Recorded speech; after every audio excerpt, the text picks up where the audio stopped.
Carta aos Colossenses, capítulo 1. Paulo, apóstolo de Cristo Jesus pela vontade de Deus, e o irmão Timóteo, aos santos e fiéis irmãos em Cristo que estão em Colossos. A vocês, graça e paz da parte de Deus nosso Pai e do Senhor Jesus Cristo. Sempre agradecemos a Deus, o Pai de nosso Senhor Jesus Cristo, quando oramos por vocês, pois temos ouvido falar da fé que vocês têm em Cristo Jesus e do amor que têm por todos os santos, por causa da esperança que lhes está reservada nos céus, a respeito da qual vocês ouviram por meio da palavra da verdade, o Evangelho que chegou até vocês. Por todo o mundo este Evangelho vai frutificando e crescendo, como também ocorre entre vocês, desde o dia em que o ouviram e entenderam a graça de Deus em toda a sua verdade. Vocês o aprenderam de Epáfras, nosso amado cooperador, fiel ministro de Cristo para conosco, que também nos falou do amor que vocês têm no Espírito. Por essa razão, desde o dia em que o ouvimos, não deixamos de orar por vocês e de pedir que sejam cheios do pleno conhecimento da vontade de Deus, com toda a sabedoria e entendimento espiritual.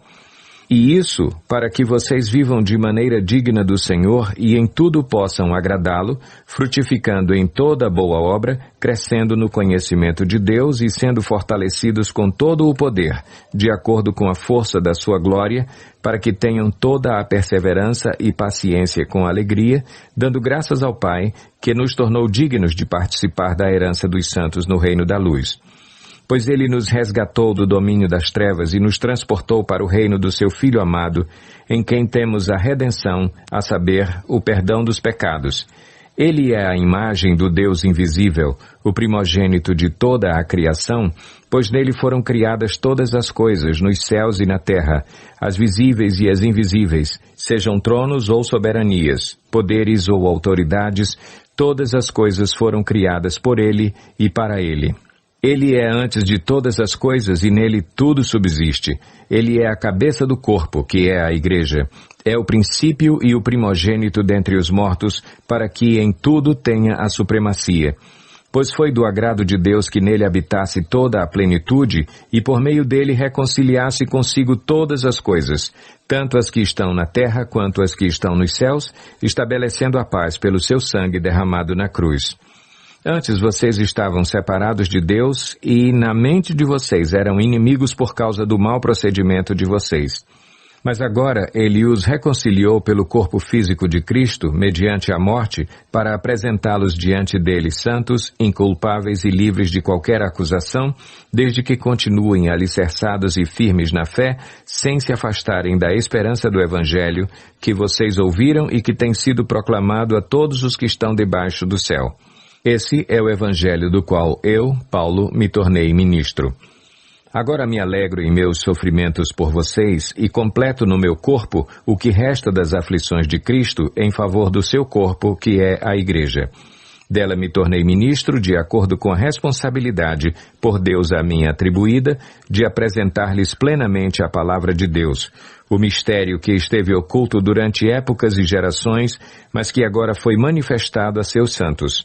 A ele quis Deus dar a conhecer entre os gentios a gloriosa riqueza deste mistério, que é Cristo em vocês, a esperança da glória.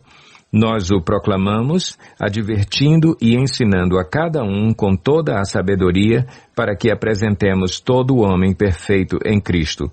Para isso eu me esforço, lutando conforme a sua força, que atua poderosamente em mim. Capítulo 2. Quero que vocês saibam quanto estou lutando por vocês, pelos que estão em Laodiceia e por todos os que ainda não me conhecem pessoalmente. Esforço-me para que eles sejam fortalecidos em seu coração, estejam unidos em amor e alcancem toda a riqueza do pleno entendimento, a fim de conhecerem plenamente o mistério de Deus, a saber, Cristo. Nele estão escondidos todos os tesouros da sabedoria e do conhecimento. Eu lhes digo isso para que ninguém os engane com argumentos que só parecem convincentes. Porque, embora esteja fisicamente longe de vocês, em espírito estou presente e me alegro em ver como estão vivendo em ordem e como está firme a fé que vocês têm em Cristo. Portanto, assim como vocês receberam Cristo Jesus, o Senhor, Continuem a viver nele, enraizados e edificados nele, firmados na fé como foram ensinados, transbordando de gratidão. Tenham cuidado para que ninguém os escravize a filosofias vãs e enganosas que se fundamentam nas tradições humanas e nos princípios elementares deste mundo e não em Cristo. Pois em Cristo habita corporalmente toda a plenitude da divindade e, por estarem nele, que é o cabeça de todo o poder e autoridade, vocês receberam a plenitude. Nele também vocês foram circuncidados, não com uma circuncisão feita por mãos humanas, mas com a circuncisão feita por Cristo, que é o despojar do corpo da carne. Isso aconteceu quando vocês foram sepultados com ele no batismo, e com ele foram ressuscitados mediante a fé no poder de Deus que o ressuscitou dentre os mortos. Quando vocês estavam mortos em pecados e na incircuncisão da sua carne, Deus os vivificou com Cristo. Ele nos perdoou todas as transgressões e cancelou a escrita de dívida que consistia em ordenanças e que nos era contrária. Ele a removeu, pregando-a na cruz e, tendo despojado os poderes e as autoridades, fez deles um espetáculo público, triunfando sobre eles na cruz. Portanto, não permitam que ninguém os julgue pelo que vocês comem ou bebem, ou com relação a alguma festividade religiosa, ou à celebração das luas novas e dos dias de sábado. Estas coisas são sombras do que haveria de vir. A realidade, porém, encontra-se em Cristo. Não permitam que ninguém que tenha prazer numa falsa humildade e na adoração de anjos os impeça de alcançar o prêmio. Tal pessoa conta detalhadamente suas visões e sua mente carnal a torna orgulhosa. Trata-se de alguém que não está unido à cabeça, a partir da qual todo o corpo, sustentado e unido por seus ligamentos e juntas, efetua o crescimento dado por Deus. Já que vocês morreram com Cristo para os princípios elementares deste mundo, porque, como se ainda pertencessem a ele, vocês se submetem a regras. Não manuseis, não prove, não toque. Todas essas coisas estão destinadas a perecer pelo uso, pois se baseiam em mandamentos e ensinos humanos.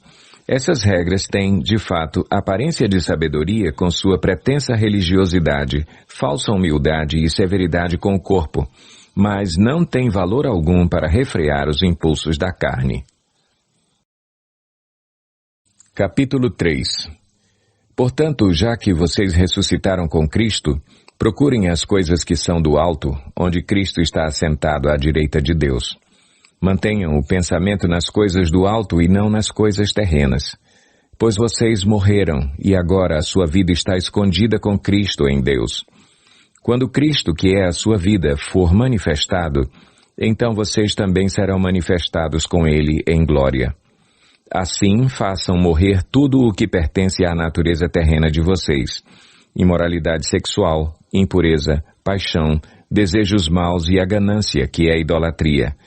É por causa dessas coisas que vem a ira de Deus sobre os que vivem na desobediência, as quais vocês praticaram no passado, quando costumavam viver nelas. Mas agora, abandonem todas estas coisas: ira, indignação, maldade, maledicência e linguagem indecente no falar. Não mintam uns aos outros, visto que vocês já se despiram do velho homem com suas práticas e se revestiram do novo, o qual está sendo renovado em conhecimento à imagem do seu Criador. Nessa nova vida já não há diferença entre grego e judeu, circunciso e incircunciso, bárbaro e cita, escravo e livre, mas Cristo é tudo e está em todos. Portanto, como povo escolhido de Deus, santo e amado, revistam-se de profunda compaixão, bondade, humildade, mansidão e paciência. Suportem-se uns aos outros e perdoem as queixas que tiverem uns contra os outros. Perdoem como o Senhor lhes perdoou. Acima de tudo, porém, revistam-se do amor, que é o elo perfeito. Que a paz de Cristo seja o juiz em seu coração, visto que vocês foram chamados para viver em paz, como membros de um só corpo, e sejam agradecidos. Habite ricamente em vocês a palavra de Cristo. Ensinem e aconselhem-se uns aos outros com toda a sabedoria e cantem salmos, hinos e cânticos espirituais com gratidão a Deus em seu coração. Tudo o que fizerem, seja em palavra ou em ação, façam-no em nome do Senhor Jesus, dando por meio dele graças a Deus Pai. Mulheres, sujeite-se cada uma a seu marido como convém a quem está no Senhor. Maridos, ame cada um a sua mulher e não a tratem com amargura. Filhos, obedeçam a seus pais em tudo, pois isso agrada ao Senhor. Pais, não irritem seus filhos para que eles não desanimem. Escravos, obedeçam em tudo a seus senhores terrenos, não somente para agradá-los quando eles estão observando, mas com sinceridade de coração, pelo fato de vocês temerem o Senhor. Tudo o que fizerem, façam de todo o coração, como para o Senhor e não para os homens, sabendo que receberão do Senhor a recompensa da herança. É a Cristo, o Senhor, que vocês estão servindo. Quem cometer injustiça, receberá de volta injustiça, e não haverá exceção para ninguém. Capítulo 4. Senhores, deem aos seus escravos o que é justo e direito, sabendo que vocês também têm um Senhor nos céus. Dediquem-se à oração, estejam alerta e sejam agradecidos. Ao mesmo tempo, orem também por nós, para que Deus abra uma porta para a nossa mensagem, a fim de que possamos proclamar o mistério de Cristo, pelo qual estou preso. Orem para que eu possa manifestá-lo abertamente, como me cumpre fazê-lo. Sejam sábios no procedimento para com os de fora. Aproveitem ao máximo todas as oportunidades. O seu falar seja sempre agradável e temperado com sal, para que saibam como responder a cada um. Tíquico lhes informará todas as coisas a meu respeito. Ele é um irmão amado, ministro fiel e cooperador no serviço do Senhor.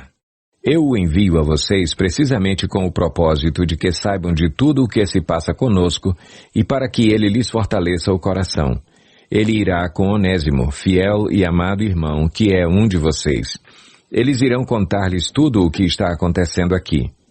Aristarco, meu companheiro de prisão, envia-lhe saudações, bem como Marcos, primo de Barnabé. Vocês receberam instruções a respeito de Marcos, e se ele for visitá-los, recebam-no. Jesus, chamado Justo, também envia saudações. Esses são os únicos da circuncisão que são meus cooperadores em favor do reino de Deus. Eles têm sido uma fonte de ânimo para mim. Epáfras, que é um de vocês e servo de Cristo Jesus, envia saudações. Ele está sempre batalhando por vocês em oração, para que, como pessoas maduras e plenamente convictas, continuem firmes em toda a vontade de Deus. Dele dou testemunho de que se esforça muito por vocês e pelos que estão em Laodiceia e em Hierápolis. Lucas, o médico amado, e Demas enviam saudações. Saúdem os irmãos de Laodiceia, bem como Ninfa e a igreja que se reúne em sua casa.